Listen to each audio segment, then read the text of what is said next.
دوسرا جو قصہ ہے ہمارا یونس علیہ السلام. اب یونس علیہ السلام یہ بھی نبی تھے. یہ بھی نبی تھے. یونس علیہ السلام کا جو نام ہے یونس بن متا. ان کا جو نام ہے یونس بن متا. متا کس کا نام ہے؟ بعض علماء نے کہا کہ ان کے والد کا نام متا ہے. بعض علماء نے کہا کہ نہیں، ان کی ماں کا نام متا ہے. اختلاف ہے. بعض لوگوں نے کہا کہ ان کے والد کا نام متا ہے، بعض لوگوں نے کہا کہ نہیں، ان کے والدہ کا نام یعنی ان کی ماں کا نام متا ہے. واللہ عالم.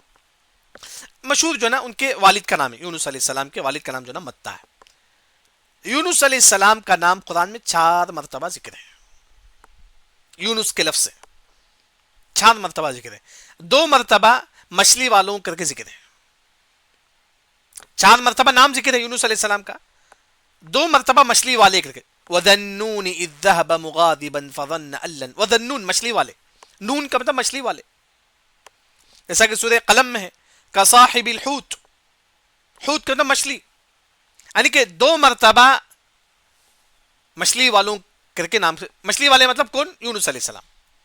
اور 4 مرتبہ جو نا قرآن میں ان کا نام ذکر ہے. یونس علیہ السلام ایک گاؤں تھا عراق کے پاس. عراق کے پاس ایک گاؤں تھا جس گاؤں کا نام نئی نوا. نئی نوا. نئی نوا اس بستی میں لوگ بدھ کی پوجا کرتے تھے. لوگ جو نا وہاں بدھ کی پوجا کرتے تھے، سب کچھ یعنی کہ شرک کرتے تھے لوگ. ایسے قوم میں کون آتے ہیں؟ یونس علیہ السلام آتے ہیں. جیسا کہ آپ دیکھیں قصص الانبیاء کا ایک پورے انبیاء کے قصے میں ایک جو بات ہے کہ جب قوم میں شرک ہوتا تو انبیاء آتے ہیں دین کی دعوت دینے کے لیے. بس یہی ہے. جس قوم میں بھی شرک ہوتا تو انبیاء آ کر دین کی دعوت دیتے تھے. اسی طرح یہاں پورے قوم میں شرک پایا جاتا تھا. نئی نوا میں، نئی نوا اس بستی میں شرک پایا جاتا تھا. لوگ بت کی عبادت کرتے تھے، سب کچھ کرتے تھے. وہاں اللہ نے یونس علیہ السلام کو بھیجا. وَإِنَّ يُونُسَ لَمِنَ الْمُرْسَلِينَ. یونس علیہ السلام کو اللہ تعالیٰ وہاں بھیجتے ہیں. یونس علیہ السلام ایک لمبی مدت ان کو یعنی کہ ایک بہت زیادہ ان کو دین کی دعوت دیتے ہیں. کئی سال تک ان کو دین کی دعوت دیتے ہیں. اب اس کے بعد قوم والے نہیں مانتے قوم والے. کئی سال تک دین کی دعوت دے لیکن قوم والے نہیں مانے. تو یونس علیہ السلام کو غصہ آیا. کیوں غصہ آیا؟ میری بات کیوں نہیں مانتی تم لوگ؟ پچھلی بات سے آپ کسی کو 1 بار بولتی ہیں، 2 بار بولتی، 3 بار، اگر وہ نہیں مانتا تو آپ کو غصہ آتا ہے. لیکن یونس علیہ السلام کئی سال تک ان کو دین کی دعوت دے لیکن وہ لوگ نہیں مانے. وہ لوگ غصہ کرنے لگے یونس علیہ السلام پر. یونس علیہ السلام کو غصہ آتا ہے، کیوں تم میری بات نہیں مانتے؟ تو یونس علیہ السلام غصے سے نئی نوا جو بستی ہے وہاں سے باہر نکل جاتے ہیں. نئی نوا جو بستی ہے وہاں سے باہر نکل جاتے غصے سے. جبکہ نبی جو ہے نا، جیسا کہ آپ سے کب ہجرت کرے؟ جب اللہ نے کہا کہ اے نبی آپ ہجرت کرو صلی اللہ علیہ وسلم. اب آپ جو ہے نا مکہ سے مدینہ ہجرت کرتی ہیں اللہ کے حکم سے. لیکن یونس علیہ السلام جب قوم والے نہیں مانے تو جو ہے نا وہاں سے نکل گئے.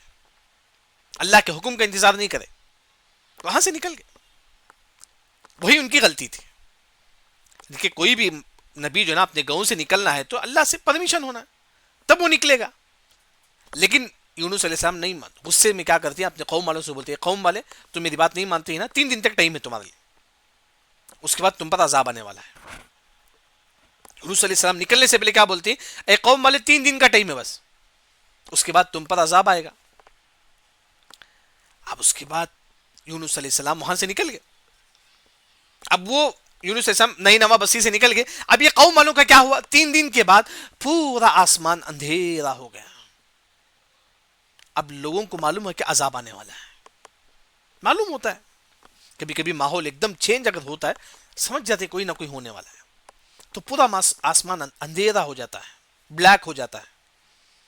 تو پورے بچے، نوجوان، بوڑھے، عورت، تمام جو ہے نا میدان میں آ کر اللہ سے توبہ کرتے ہیں. سچے دل سے توبہ کرتے، یعنی عذاب آ کے کھڑا ہو گیا. عذاب آ گیا، تمام لوگ سچے دل سے اللہ سے توبہ کرتے ہیں، پورے قوم والے. اس کے بعد اللہ تعالی عذاب کو وہاں سے نکال لیتے ہیں. اصل کیا ہے، جب بھی کسی قوم پر عذاب آتا تو عذاب آ جاتا، نہیں رکتا عذاب. جیسے کہ قوم سمود پر عذاب آیا، چیخ کا سب ہلاک ہو گئے. عذاب کے وقت اللہ کسی کو مہلت نہیں دیتا ہے، لیکن اللہ نے یونس علیہ السلام کی قوم کو اللہ نے جو نا عذاب لایا تھا، لیکن عذاب روک لیا اللہ نے. پورا آسمان بلیک ہو گیا تھا، قوم والے ڈر گئے. اب سب سجدے میں گر کر توبہ کرنے لگے، سب توبہ کرنے لگے. تو یہاں تک کہ اللہ تعالیٰ جو نا ان سے عذاب کو نکال لیتے ہیں. قرآن میں اللہ نے ذکر کیا ہر قوم پر جو نا کسی قوم پر عذاب آنے کے بعد اللہ نے مہلت نہیں دی سوائے یونس علیہ السلام کی قوم. اب پوری قوم جو ہے نا، یا یونس علیہ السلام جو ہے نا گاؤں سے نکل گئے. اب یہ قوم والوں جو ہے نا پورے توبہ کر لے قوم والے. اب یونس علیہ السلام جو ہے نا نکل گئے. اس کے بعد یونس علیہ السلام جاتے ہیں راستے میں، تو وہاں ایک کشتی چلتی رہتی ہے، شپ ہوتا ہے. یونس علیہ السلام وہ شپ میں جو ہے نا بیٹھ جاتے ہیں، کشتی میں بیٹھ جاتے ہیں. اب کشتی میں یونس علیہ السلام جو ہے نا، کیونکہ وہ باہر سے کچھ لوگ آئے ہوئے تھے کشتی میں جو ہے نا، جیسا کہ ہم بولتے ہیں کچھ لوگ وہاں سے آئے، وہ لوگ ہم کو نہیں پہچانتے. اس طرح کشتی میں کئی لوگ پہلے سے بھرے ہوا تھا کشتی، لیکن ایک شخص کھڑا ہوا تھا، لوگ نے اس کو بٹھا لیا، یونس علیہ السلام کو لوگ بٹھا لیا. لوگ تو نہیں جانتے تھے یونس علیہ السلام کو، لیکن یہ معلوم تھا کہ جو نبی ہی، لیکن نہیں جانتے تھے، واللہ عالم. اب یونس علیہ السلام جو ہے نا کشتی میں بیٹھ گئے. اب کشتی جو ہے نا سمندر کے پاس جاتی ہے، قریب سمندر کے بیچ میں جاتی ہے. کیا ہوتا ہے کہ جو ہے نا کشتی ہلنے لگتا ہے، جب موج آتا ہے تو کشتی ہلنے لگتی ہے. یہاں لوگوں نے کہا دیکھیے کشتی بھر چکی ہے، اس وجہ سے کوئی نہ کوئی جو نا اس اٹھا کر جا کر جو ہے نا اسے پھینکنا ہے. کہاں؟ سمندر میں پھینکنا، کیونکہ اگر کشتی بھر گئی کیا ہوتا ہے، گرنے لگتا ہے. تو لوگوں نے کہا کہ نہیں، کوئی نہ کوئی جو نا کشتی سے نکلنا پڑے گا، تبھی یہ کشتی جو نا کنٹرول میں آئے گا. اس زمانے میں یہی تھا، اگر کشتی بھرتا تھا کسی کو اٹھا کے سمندر میں پھینک دیتے تھے. تو اس وقت جب لوگوں نے کہا کہ جو نا کوئی نہ کوئی جو نا سمندر میں جا کے کھودے تبھی یہ کشتی جو ہے نا صحیح سالم ہوگا. تو یونس علیہ السلام نے کہا کہ میں کھود جاؤں گا. یونس علیہ السلام نے کہا کہ میں کھود جاؤں گا.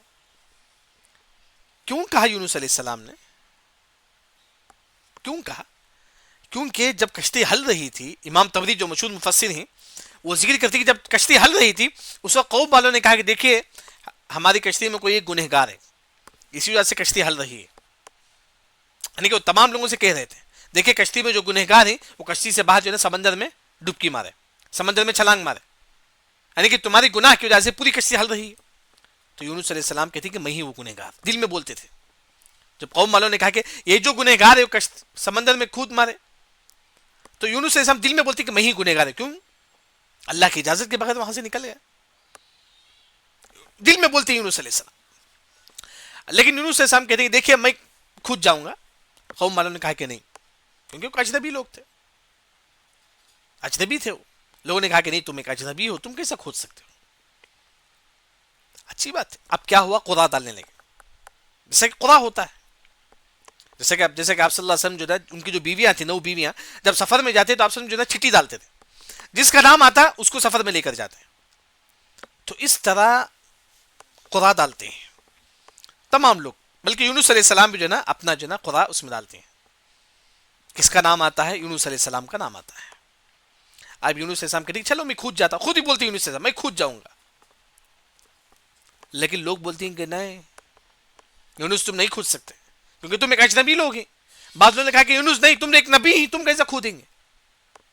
پھر دوبارہ قرا ڈالتے، چیٹی ڈالتی، دوبارہ بھی نام آتا ہے یونس علیہ السلام کا، دوبارہ بھی یونس. اب لوگ بولتے ہیں کہ نہیں یونس نہیں، کیونکہ تم نبی ہی، تم ایک اجنبی ہی، کیسا کھود سکتے تم؟ تیسری مرتبہ پھر قرا ڈالتے ہیں، پھر نام آتا ہے یونس علیہ السلام کا. اب 3 مرتبہ یونس علیہ السلام کا نام آتا ہے، کیونکہ کشتی بھر گئی تھی، ہلنے لگی کشتی، کوئی ایک گر جائے تو تبھی کشتی صحیح سالم ہوگی. یہ سب اللہ کے حکم سے ہو رہا تھا. تو اس کے بعد یونس علیہ السلام جو ہے نا خود ہی سے جو ہے نا سمندر میں کودنے لگتے ہیں، جبکہ شپ ہے. یہاں کھڑے ہو کر کودتے ہیں یونس علیہ السلام. اب کوئی انسان جب سمندر میں جب گرتا ہے، چھلانگ لگاتا ہے، جب یونس علیہ السلام سمندر میں چھلانگ لگاتے ہیں، سیدھا وہاں کرٹ مچھلی کھڑا ہوا آتا ہے، فَالْتَقَمَهُ الْحُوتُ، فرشتہ جو مچھلی سیدھا اپنے منہ میں لے لیتا ہے. یونس علیہ السلام جب پانی میں جا کے گرے تو اس وقت وہاں کریکٹ مچھلی اللہ کے حکم سے کھڑا ہوا تھا. مچھلی اللہ کے حکم سے تھا. جب یونس علیہ السلام گرے تو مچھلی اپنے اندر جو نا یونس علیہ السلام کو لے لیا, اپنے اندر لے لیا یونس علیہ السلام. اب یہ کشتی جو ہے نا چلی گئی آسانی سے, لیکن یہ جو یونس علیہ السلام کہاں ہیں؟ مچھلی کے پیٹ میں. سیدھا مچھلی نے اپنا پیٹ میں لے لیا سیدھا. لیکن اللہ کے حکم سے مچھلی نہیں کھایا. جس طرح آگ نے ابراہیم علیہ السلام کو بچا دیا اللہ کے حکم سے, اس طرح اللہ نے مچھلی سے کہا کہ مچھلی تم نہیں کھانا, تو مچھلی سیدھا نگل لیتی ہے. آپ تفسیری کتابوں میں پڑھیں گے تو جو نا یہ کشتی پورے جو نا یہ مچھلی جو ہے نا پورے سمندر کو راؤنڈ مارتی ہے, پورا سمندر راؤنڈ مارتی ہے, پھر آ کے ایک جگہ کھڑے ہو جاتی ہے. کیا ہوتا ہے کبھی انسان دوڑ دوڑ کے تھک جاتا ہے تو ایک جگہ کھڑا ہوتا ہے, اس طرح یہ جو مچھلی جو ہے نا پورا سمندر کو راؤنڈ مار کے ایک جگہ آ کے کھڑی ہو جاتی ہے. وہاں یونس علیہ السلام جیسا کہ ہاتھ حرکت کرتی تھی تو حرکت یعنی کہ ہاتھ ہلنے لگتا ہے, یعنی کہ یونس علیہ السلام جو ہے نا سمجھے کہ جو ان کی وفات ہو گئی, لیکن جو ہے نا ہاتھ حرکت کرتی تو ہاتھ حرکت کرنے لگتا ہے, پھر پاؤں ہلاتی تو پاؤں بھی ہلنے لگتا ہے. تو یونس علیہ السلام سمجھ جاتی کہ میں زندہ ہوں. تو یونس علیہ السلام جب مچھلی جگہ جب کھڑ گیا تو یونس علیہ السلام کو معلوم ہو گیا جو نا میں زندہ ہوں. وہاں یونس علیہ السلام جیسا کہ امام ابن کثیر رحمہ اللہ ذکر کرتے ہیں, جب سمندر کے اندر چلے گیا تھا مچھلی, وہاں یونس علیہ السلام مچھلی کے پیٹ میں زندہ ہے اللہ کے حکم سے, لیکن وہاں یونس علیہ السلام وہ جو کنکر تھے سمندر کے نیچے وہ بھی اللہ کی تسبیح بیان کر رہے تھے, وہ آواز بھی سن رہے تھے یونس علیہ السلام. سمندر کے نیچے جو مچھلیاں تھیں وہ بھی جو نا اللہ کی تسبیح بیان کر رہی تھی اللہ کے حکم سے.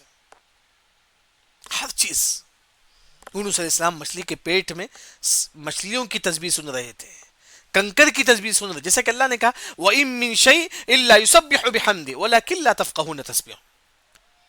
ہر چیز اللہ کی تسبیح بیان کرتی ہے, ہر چیز, لیکن تم نہیں سمجھ سکتے. لیکن یونس علیہ السلام مچھلی کے پیٹ میں تمام کی تسبیح سنتے ہیں, اور اللہ تعالیٰ ایسے وقت یونس علیہ السلام کے دل میں ایک تسبیح اللہ تعالیٰ ذکر کرتی ہے, ایک ذکر اللہ تعالیٰ یونس علیہ السلام کے دل میں اللہ تعالیٰ ڈالتی ہے. وہ کیا ہے؟ لا الہ الا انت سبحانک انی کنت من الظالمین.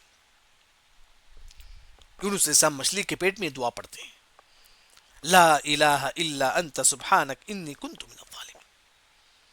جب یہ دعا پڑھتی یونس علیہ السلام, اللہ کے حکم سے مچھلی جو نا سیدھا لے کر جاتی ہے, جا کر جو ہے ایک چھٹیل میدان میں پھینک دیتی ہے.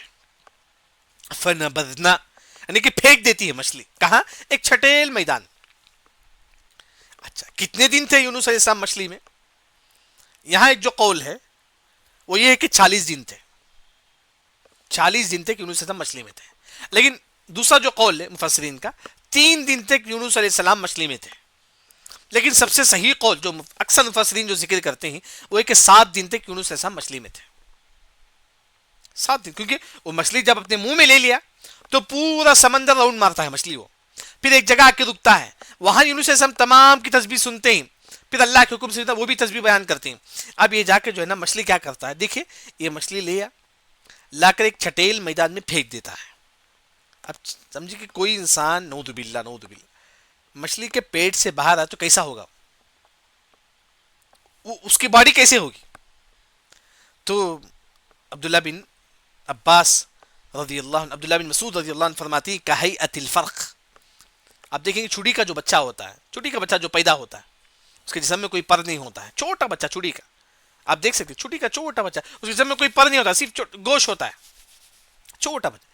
اس طرح ہو گئے تھے یونس علیہ السلام جب مچھلی نے ان کو چھٹیل میدان میں پھینکا. جب مچھلی ان کو چھٹیل میدان میں پھینکا مچھلی کے بچے کی طرح ہو گئے تھے, اتنے چھوٹے ہو گئے تھے. بلکہ عبداللہ بن عباس رضی اللہ عنہ فرماتے ہیں کہ کصبی, یونس علیہ السلام کو جب مچھلی نے باہر پھینکا تو کیسے ہو گئے؟ ایک بچے کی طرح ہو گئے, چھوٹے بچے کی طرح ہو گئے, چھوٹے کی بچے کی طرح. وہاں جو ہے نا ان کو ایک چھوٹے بچے کی طرح تھے. وہاں جو ہے نا جب پھینکے تو چھوٹے بچے کی طرح جو ہے نا, جب پھینکے چھٹیل میدان تھا, وہاں کچھ نہیں تھا. وہاں فَأَنبَتْنَا عَلَيْهِ شَجَرَةً مِّن يَقْطِينٍ, وہاں اللہ تعالیٰ کدو کا جھاڑ جو ہے نکالتے ہیں, کدو کا جھاڑ. کن کے لیے؟ یونس علیہ السلام کے لیے. کدو کا جھاڑ. کیوں کدو کا جھاڑ؟ اب سوال یہ کہ موز کا جھاڑ کیوں نہیں، آلو کا جھاڑ کیوں نہیں، کدو کا جھاڑ ہی کیوں؟ تفسیر کتابیں آپ دیکھیں گے، ابن الجوزی رحمہ اللہ کی مشہور تفسیر ہے زاد المسیر فی علم التفسیر، اس میں علماء ذکر کرتی مفسرین. اب یونس علیہ السلام جب مچھلی کے پیٹ میں تھے، اس کے بعد مچھلی لا کے پھینک دیا، کیسے تھے؟ بچے کی طرح، اتنے چھوٹے تھے، بچے کی طرح ہو گئے تھے، ان کے جسم میں کچھ نہیں تھا. جس طرح جب بچہ پیدا ہوتا ہے کیسا ہوتا ہے، اس طرح تھے. کون؟ یونس علیہ السلام. اب اس بچے کے جسم میں اگر مکھی بیٹھے تو کیا تکلیف ہوگی نا. اب چھوٹا بچہ ہے، اس پہ اگر مکھی بیٹھے تو، ابھی ابھی بچہ پیدا ہوا ہے، ڈیلیوری میں ابھی ابھی بچہ پیدا، کتنا چھوٹا ہوتا ہے، اس کے اوپر مکھی بیٹھے تو افیکٹ ہوگا. تو کدو کا جھاڑ اللہ نے اس وجہ سے اگایا کیونکہ کدو کے جھاڑ کے قریب مکھی نہیں آتا ہے. مفسرین نے ہوتی ہے، کدو کے جھاڑ کے قریب مکھی نہیں آتا ہے. تو یونس علیہ السلام بالکل چھوٹے تھے، چھڑی کے بچے کی طرح تھے. تو ایسے چھوٹے بچے کی اس پہ جو ہے نا مکھی اگر لگے گا تو ان کو انفیکشن ہوگا. کدو کے جھاڑ کے قریب مکھی نہیں آتا، ایک ریزن یہ ہے. دوسرا، کدو کا جھاڑ کا جو پتا ہے پھیلا ہوا ہوتا ہے، ایسا نہیں ہوتا ہے جو آم کے جھاڑ کی طرح نہیں ہوتا، چھوٹے چھوٹے پتے، بڑے بڑے پتے ہوتی اس طرح. اب اس وقت چٹیل میدان کو سایہ کی ضرورت تھی، کسے؟ یونس علیہ السلام. تو اس وجہ سے اللہ نے کدو کا جھاڑ وہاں نکالا. کدو کا جھاڑ کیوں؟ دو ریزن. ایک، کیونکہ کدو کے جھاڑ کے قریب مکھی نہیں آتا ہے، کیونکہ یونس علیہ السلام چھوٹے تھے، ان کے اوپر مکھی بیٹھے تو انفیکشن ہوگا، اس وجہ سے کدو کا جھاڑ آیا. کیونکہ کدو کے جھاڑ کے قریب مکھی نہیں آتی، کوئی کیڑے مکوڑے نہیں آتے، مکھی نہیں، کوئی بھی کیڑے مکوڑے نہیں آتی کدو کے جھاڑ کے قریب. دوسرا، کدو کے جھاڑ کا جو پتا جو نا بالکل جو نا بڑا ہوتا ہے، تو اس سے یونس علیہ السلام کو جو نا سایہ مل رہا تھا. تو اس وجہ سے وہاں اللہ نے کدو کا جھاڑ اللہ نے اگایا. تو یہاں تک یونس علیہ السلام کا واقعہ جو نا ذکر ہے. اس کے بعد یونس علیہ السلام کا جو خاص طور پر جو یہاں تک، اس کے بعد کیا ہوئے، بعض علماء نے کہا کہ اس کے بعد اللہ نے ان کو پھر نبی بنا کر جو نا بھیجا، واللہ عالم. اس کے بعد کا ذکر نہیں ہے قرآن، اتنا ہی بس، اتنا ہی ذکر ہے، اس کے بعد کا ذکر نہیں ہے. تو یہاں جو ان کا جو دعا ہے، لا الہ الا انت سبحانک انی کنت من الظالمین، اس دعا کے متعلق مفسرین نے کہا کہ اگر آپ کوئی پریشانی میں ہیں، اگر آپ یہ دعا کریں گے، یہ دعا پڑھیں گے تو آپ کی پریشانی دور ہو جائے گی. کوئی انسان بہت زیادہ مقروض ہے، بہت زیادہ بیمار ہے، بہت زیادہ پریشان، یہ دعا پڑھیے، لا الہ الا انت سبحانک انی کنت من الظالمین، آپ کی پریشانی دور ہو جائے گی. ایک دوسرا جو حدیث میں آ کر ہے، اگر آپ دعا میں لا الہ الا انت سبحانک انی کنت من الظالمین پڑھیں گے تو آپ کی دعا قبول ہوگی. اگر آپ دعا میں لا الہ الا انت سبحانک انی کنت من الظالمین پڑھیں گے تو آپ کی دعا قبول ہوگی. یہاں ہمارا الحمدللہ یونس علیہ السلام کا قصہ ختم ہوا. یعنی کہ یونس علیہ السلام کے قصے کا جو خلاصہ ہے، ان کے جو والد کا نام تھا متا. قرآن میں 4 مرتبہ یونس علیہ السلام، یونس کا لفظ آ کر ہے علیہ السلام کا، 2 مرتبہ مچھلی والوں کر کے ذکر ہے، ذنون و ذنونی، ایک صاحب الحوت کے نام سے. یونس علیہ السلام ایک نئی نوا بستی جو شرک میں اڈا شرک تھے، اس گاؤں میں لوگ شرک کرتے تھے، وہاں یونس علیہ السلام لوگوں کو دین کی دعوت دیے، لیکن قوم والے نہیں مانے. تو یونس علیہ السلام اللہ کی اجازت کے بغیر وہاں سے نکل گئے، اور نکلنے سے پہلے قوم والوں کو مہلت دیتی، 3 دن تک ٹائم ہے، اگر تم سدھر جائیں گے تو اچھا، نہیں تو اللہ کا عذاب آئے گا. یونس علیہ السلام کی قوم والوں پر، یعنی کہ نئی نوا پر 3 دن کے بعد پورا آسمان کالا ہو گیا. وہاں قوم والے سمجھ گئے کہ اب عذاب آنے والا ہے. تمام لوگ سچی معنوں میں توبہ کرتے ہیں، اللہ تعالیٰ یونس علیہ السلام کی قوم پر عذاب اٹھا لیتے ہیں. اب پھر یونس علیہ السلام آتے ہیں تو وہاں کشتی چلتی رہتی، بھری ہوئی کشتی ہے. تو لوگ دیکھتے ہیں کہ ایک انسان کھڑا ہوا ہے، تو لوگ جو ہے نا یونس علیہ السلام کو اپنی کشتی میں بٹھا لیتی ہیں. جب کشتی 20 سمندر میں پہنچتا ہے تو ہلنے لگتا ہے. اب لوگوں نے کہا کہ دیکھیے کشتی بھر چکی ہے، کوئی نہ کوئی جو نا سمندر میں کودے تبھی یہ کشتی جو نا کنٹرول میں آئے گا. تو یونس علیہ السلام نے کہا کہ میں خود جاؤں گا. کیوں فرمایا یونس علیہ السلام نے؟ کیونکہ جب کشتی ہلنے لگی، لوگوں نے کہا کہ دیکھیں اس کشتی میں کوئی نہ کوئی گنہگار ہے، اس وجہ سے ہم کو یہ تکلیف ہو رہی. تو یونس علیہ السلام اپنے آپ میں کہنے لگے میں ہی وہ گنہگار ہوں، کیونکہ اللہ کی اجازت کے بغیر نئی نوا بستی کو میں نے چھوڑ دیا. تو اس کے بعد خدا ڈالتے ہیں، 3 مرتبہ یونس علیہ السلام کا نام آتا ہے. یونس علیہ السلام خود جو ہے نا سمندر میں کودتے ہیں. جب کودتے ہیں تو مچھلی اپنے منہ میں لے لیتا ہے، لے کر سیدھا اندر رکھتا ہے، پھر جو نا پورا سمندر گھومتا ہے، پھر آ کے ایک جگہ کھڑتا ہے. اب وہاں یونس علیہ السلام اپنا پیر ہلاتی تو سمجھتی کہ میں زندہ ہوں، پھر ہاتھ ہلاتی یونس علیہ السلام اندر، سمجھتی کہ میں زندہ ہوں. پھر اس کے بعد یونس علیہ السلام جو ہے نا وہاں مچھلیوں کی کنکروں کی تسبیح سنتے ہی پھر وہ بھی کہتی ہیں کہ لا الہ الا انت سبحانک انی کنت من الظالمین. 7 دن تک یونس علیہ السلام اس میں تھے، یونس علیہ السلام مچھلی کے پیٹ میں تھے 7 دن تک. جمعے کے دن ایسا کچھ نہیں ہے جمعے کے دن کر کے، کیونکہ یونس علیہ السلام کے متعلق کئی روایت ہیں اسرائیلی روایت. یہ جمعے کے دن یونس علیہ السلام مچھلی کے پیٹ سے باہر آئے، واللہ عالم ایسی کوئی بات تو نہیں ہے. اس کے بعد یونس علیہ السلام جو نا جب دعا پڑے اللہ کے حکم سے مچھلی جو نا سیدھا جا کے جو نا سمندر کے باہر پھینک دیتی ہے چھٹیل میدان میں. اس وقت یونس علیہ السلام کی باڈی کیسے تھی؟ اس کا جو چھڑی کا جو بچہ ہوتا ہے اس طرح تھا، اس طرح ان کی باڈی ہو گئی تھی. یعنی کہ اس طرح جو ہے نا یوں سمجھو جب بچہ جس طرح پیدا ہوتا ہے اس طرح یونس علیہ السلام ہو گئے تھے چھوٹے. اب جب چھوٹے بچے جو ہے تھے تو وہاں اللہ تعالیٰ جو ہے نا ایک کدو کا جھاڑ اللہ تعالیٰ اگاتے ہیں. کدو کا جھاڑ، اس کدو کے جھاڑ کے قریب جو نا مکھی بھی نہیں آتا ہے کیونکہ چھوٹا بچہ ہے. اس کدو کے جھاڑ کے قریب کوئی یہ بھی نہیں آتا، کیڑے مکوڑے بھی نہیں آتے. تو بچے کی حفاظت کرنا تھا، اس وجہ سے اللہ نے کدو کا جھاڑ اگایا. دوسرا، وہ کدو کا جھاڑ کا جو پتا ہے بڑا ہوتا ہے تو اس سے یونس علیہ السلام کو سایہ مل رہا تھا کیونکہ چھوٹے تھے، سایہ مل رہا تھا. تو اس طرح یونس علیہ السلام کا جو پورا قصہ جو نا یہاں ختم ہوا، جو اللہ تعالیٰ جو نا یہاں ذکر کرتے. بلکہ یونس علیہ السلام کو جو دعا ہے لا الہ الا انت سبحانک انی کنت من الظالمین، جو بھی مسلمان پڑھے گا جتنی بڑی پریشانی ہو اللہ تعالیٰ اس کی پریشانی کو اللہ تعالیٰ دور کر دیں گے. یہ ہمارا یونس علیہ السلام اور ایوب علیہ السلام کا قصہ یہاں ختم ہوا. سبحانک اللہم و بحمدک اشہد ان لا الہ الا انت استغفرک و اتوب الیک.